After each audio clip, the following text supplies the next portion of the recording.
biggest advantage that Awin brings for influencers and bloggers is the chance to foster direct relationships with the brands.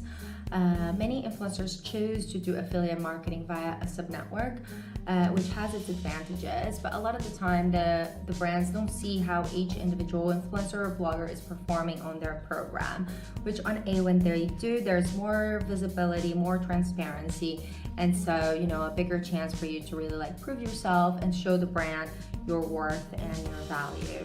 I would say another advantage is the fact that Awin allows publishers and bloggers and influencers of every size to join the network at different, at any stage of their journey. So if you're someone that's just starting out, you don't have to wait. You can already start monetizing your content. You can join Awin and give it a go. We do have extensive checks that we do for new publishers joining the network, but those have to do with compliance and fraud, not so much so with how many followers you have, or if your content fits a certain aesthetic. That's not exactly how we go about it. If you're an honest publisher and you're here to do good work, you will be allowed to join Awin, and you can already start monetizing your content from the start. You can start learning how to do that and create your relationships with brands. From an advertiser perspective, I would say that the more interesting and exciting collaborations that I worked on in 2018 were those that targeted an underserved audience on other media channels. For example, one campaign was with the brand JD Williams that is targeting women of over 40 years of age.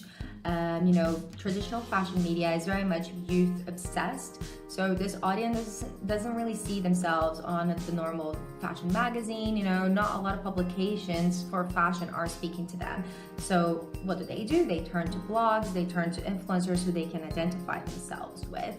And so if a brand is aware of that and is willing to tap into that, then influencer marketing can be really, really successful.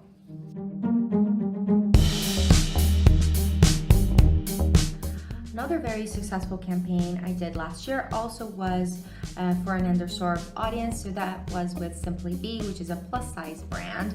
This audience is also not very catered for in mainstream media or even by brands. So retailers that are able to communicate well with this audience can have a high chance of success.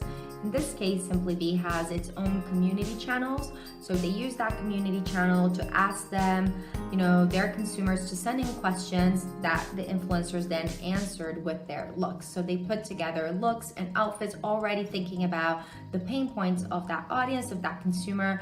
So that in this way, we brought together the brand, the consumer, and the influencer all in a direct relationship to talk about one single conversation. And it was really successful. The audience really related to it, and it did really, really well. So think of the audience first.